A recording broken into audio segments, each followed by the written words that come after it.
Era uma vez um reino muito distante. O reino era governado por uma família da realeza, um rei, uma rainha e o príncipe. A família real eram estudiosos de magia, que queriam obter conhecimento para expandir seu império e melhorar suas habilidades místicas. Eles viajavam por mar e terra para desvendar novos locais e aprender o que as novas terras guardavam. Em uma dessas expedições, ocorreu uma tempestade tão forte que chacoalhou o barco da família real, jogando o jovem príncipe no mar. Após ficar à deriva no mar, o jovem príncipe foi lançado em uma ilha. Ferido, o príncipe cambaleou até uma caverna próxima. Ele então usou sua magia para se pôr em um sono curadouro.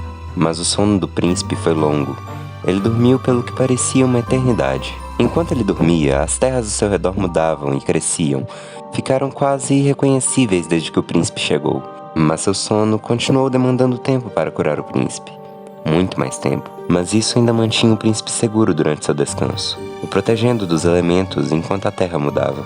Fora da caverna, viviam as criaturas da ilha, que passavam por tempos difíceis. Durante esses tempos, as criaturas brigavam e quase não havia comida entre eles. Eles coletavam o que podiam e voltavam com menos e menos todos os dias. Até que um dia, as criaturas à procura de comida encontraram a caverna e o príncipe em transe no seu sono curador.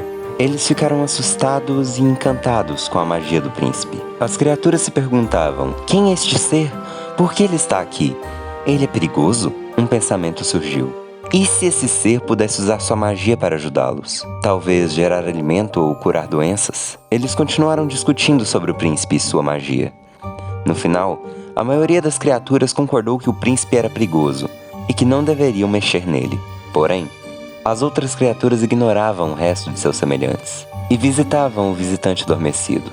Eles levavam um pouco da comida que tinham e cuidadosamente davam de comer ao príncipe, acelerando gradualmente seu despertar. Um dia, o príncipe acordou de repente. Graças à ajuda das criaturas, o processo de cura terminou bem rápido. O príncipe estava completamente revigorado e agora acordado e ciente de seus arredores. Surpresas pelo despertar repentino, as criaturas se baixaram, se escondendo do olhar do príncipe. Então, uma delas tomou coragem para falar com o estranho agora acordado. Ela rastejou até o príncipe e estendeu sua mão em amizade. O príncipe retribuiu, e juntos formaram uma aliança que mudaria seus destinos. As criaturas levaram o príncipe para fora da caverna, para o topo da colina em que o príncipe estava enterrado, e lhe mostraram a floresta. Esta é nossa casa, cheia de maravilhas e belezas. Porém, a floresta não consegue cuidar de todos nós, e estamos enfrentando um desastre. Você pode nos ajudar? O príncipe recuou, e na sua frente acenderam luzes brilhantes de formas e figuras místicas. O príncipe concluiu sua amostra e jurou que, com seu poder e com a ajuda de seu reino, ele poderia curar a casa das criaturas. O príncipe juntou o que pôde e então zarpou. Quando o príncipe retornar para casa, ele irá voltar para a ilha para retribuir a ajuda das criaturas. Olá, carnes ouvintes! Eu sou o Mr. Luar e hoje nós vamos falar sobre um ARG. Eu sei, foi um início estranho para um vídeo sobre uma história de horror, mas eu juro que vai fazer sentido. Vita Carnes é um ARG daqui do YouTube, criado e compartilhado pelo canal Darian Killow, que segue o modelo de horror analógico, ou Analog Horror, que se você não sabe o que é, eu explico no meu vídeo sobre o Local 58 TV. Dando uma breve contextualizada, o mundo de Vita Carnes é praticamente igual ao nosso, com a diferença de que por lá em meados de 1930, surgiu-se uma nova espécie. Essas criaturas são muito parecidas com os mamíferos. São formadas por ossos, músculos e órgãos, com a pequena diferença de que elas não têm pele. Pelo menos não uma pele como a nossa.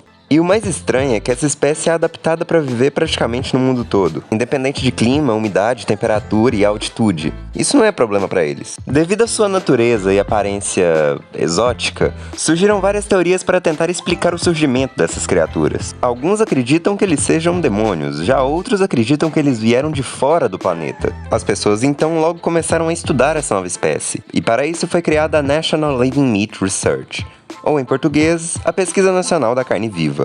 Devido à sua aparência, a essa espécie foi dado o nome científico de Vita Carnis, que significa justamente carne viva. Como eu disse, o gênero Vita Carnis habita em praticamente todo mundo, e a fim de informar as pessoas sobre as espécies de Vita Carnis, a NLMR criou vários documentários, e é justamente sobre as espécies que nós vamos falar agora. Crows. A primeira e talvez mais importante espécie do gênero Vitacarnes a ser estudada foram os Crows. Eles são bastante parecidos com plantas, só que, é claro, feitos de carne. Eles se alimentam de matéria orgânica e até mesmo fazem um tipo de fotossíntese. Além disso, eles podem ser facilmente cultivados, já que eles crescem bem em variados tipos de ambientes. E por que alguém cultivaria um Crow?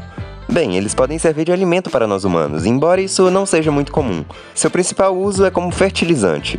Quando vivos, competem diretamente com as outras plantas por matéria orgânica e nutrientes, mas ao fim de seu ciclo de vida, eles secam, formando um composto extremamente nutritivo para as plantas. Mas a característica mais importante dos Crows é que, ocasionalmente, eles geram um tipo de tumor. Pedaços de carne que, ao atingirem certo tamanho, se desprendem do Crow e podem originar um animal independente, levando ao aparecimento de novas espécies de Vitacarnes. Dessas outras espécies, a primeira que vamos falar são os Trimmings. Os Trimmings são sem dúvidas os seres mais produzidos pelos Crows. Na natureza desempenham um papel semelhante aos ratos e baratas, já que são onívoros e se alimentam de qualquer coisa, como plantas, insetos e animais mortos. E assim como os ratos e baratas, devido à sua alimentação e grande quantidade, são considerados uma praga nas cidades. Eles não são muito grandes, mas podem revirar lixeiras atrás de comida, além de fazer um barulho muito alto. Por isso a maioria das pessoas não gostam deles, mas ainda existem aqueles que os cuidam como animais de estimação. Meat Snakes.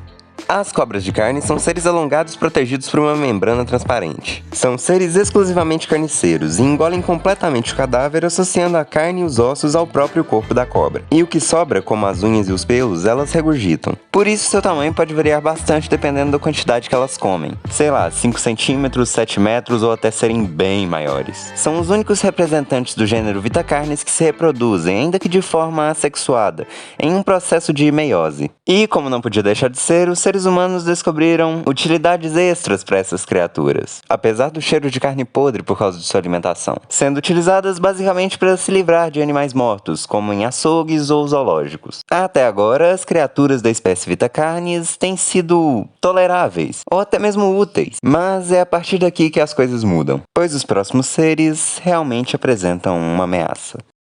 Mímicos. Essa é a espécie mais perigosa de Vitacarnes. Quando saem dos Crows, são criaturas pequenas, parecidas com os Trimmings, porém são mais esguios e ágeis. Os mímicos são carnívoros e, diferente dos outros, comem apenas criaturas vivas. Nessa fase, eles se alimentam de animais pequenos, como ratos e coelhos.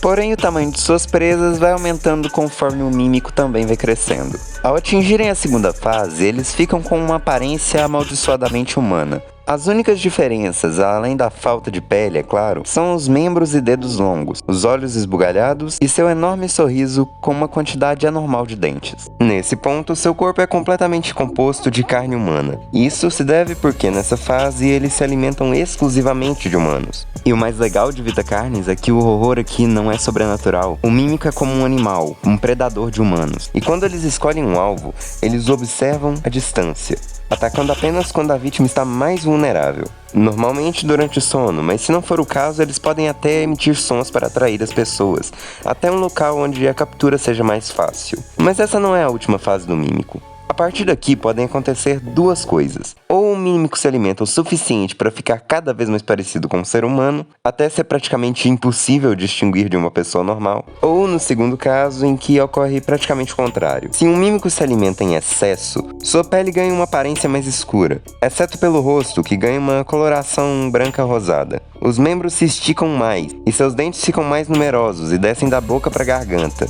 deixando o mímico com uma aparência banguela. Nessa fase, eles são chamados de mímicos anciões, considerados caçadores perfeitos de humanos. E como um bom predador, são mais comuns em locais onde há mais incidência de presas, ou seja, locais com mais concentração de humanos. E como são uma ameaça recorrente, o vídeo ainda mostra algumas instruções para se defender de mímicos. 1. Não fique sozinho em regiões com incidência de mímicos. 2. Caso aviste um mímico, saia de perto dele devagar e alerte as autoridades locais. 3. Se estiver frente a frente com um mímico, coloque-se em uma posição em que seja possível uma fuga. Mímicos raramente atacam pessoas com uma rota de fuga clara. 4. Se você for encurralado por um mímico, fique em posição fetal, protegendo o rosto e o pescoço, e faça o máximo de barulho possível. E torça para alguém te ouvir. 5. Se você tem uma arma, não a use. Eles são resistentes e bater neles só vão os irritar. Em vez disso, use a arma como barreira para possíveis golpes. 6. Caso esteja se escondendo de um mímico, procure locais baixos, como embaixo da cama ou atrás de algum móvel. Um mímico não gasta muito tempo procurando sua vítima e eventualmente vai embora. Harvester. Os harvesters, ou colheitores, são um grande aglomerado de carne com vários tentáculos que saem de sua base. Estes tentáculos podem chegar a 150 metros de comprimento, o que os tornam potencialmente perigosos, já que eles ficam embaixo da terra. A única parte visível da criatura é o bulbo. E assim como toda espécie de vita-carnes, os harvesters também nascem a partir dos crawls, com a diferença de que eles não se soltam, mas sim continuam crescendo e crescendo até se fixarem no solo. Quando isso acontece, o bulbo fica exposto e os tentáculos se expandem por baixo da terra. Eles possuem dois tipos de tentáculos. Os primeiros são mais achatados e ficam mais próximos da superfície. Eles possuem uma série de dentes inoculadores de toxinas, como o das cobras. Os harvesters produzem dois tipos de toxinas. Uma é uma neurotoxina, que age no sistema nervoso e deixa a vítima paralisada. O segundo é uma toxina anticoagulante. Sabe quando você se machuca e forma aquela casquinha que é boa de arrancar? Então, essa casca é formada a partir da coagulação do sangue, e a função dela é estancar o sangramento. Um anticoagulante não deixa essa casca se formar para parar o sangramento. Quando um animal necessariamente grande entra na área de um harvester, essas toxinas injetadas pelos primeiros tentáculos os paralisam e os fazem sangrar até morrerem de hemorragia. Então, o segundo tipo de tentáculos entram em ação.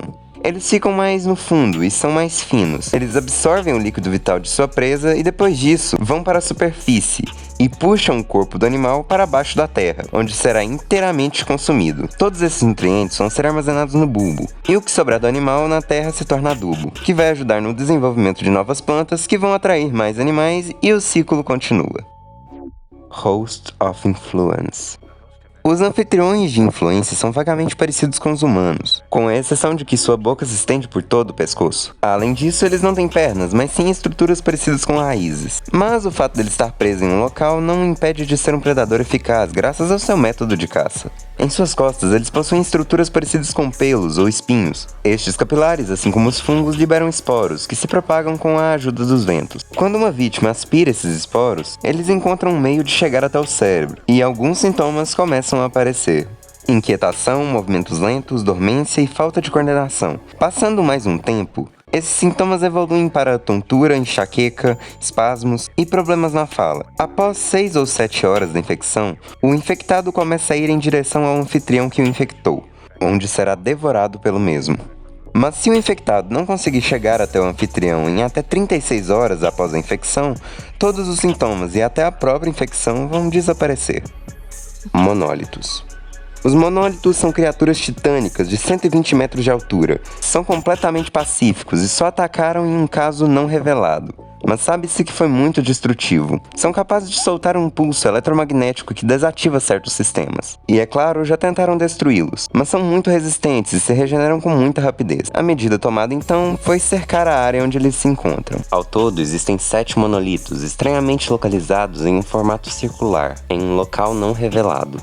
Como eu disse, o ARG segue o estilo de Analog Horror, e cada uma dessas criaturas tem um vídeo próprio nesse formato no canal do criador, mas por lá também existe um vídeo que compila todos estes, e esse documentário em específico apresenta algumas diferenças. A mais gritante é a explicação de uma outra espécie de vita-carnes, e esta é chamada de singularidade.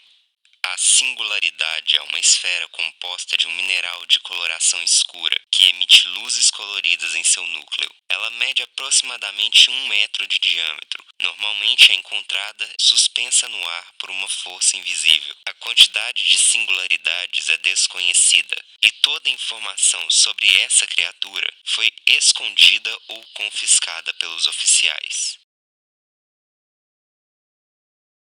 Continua.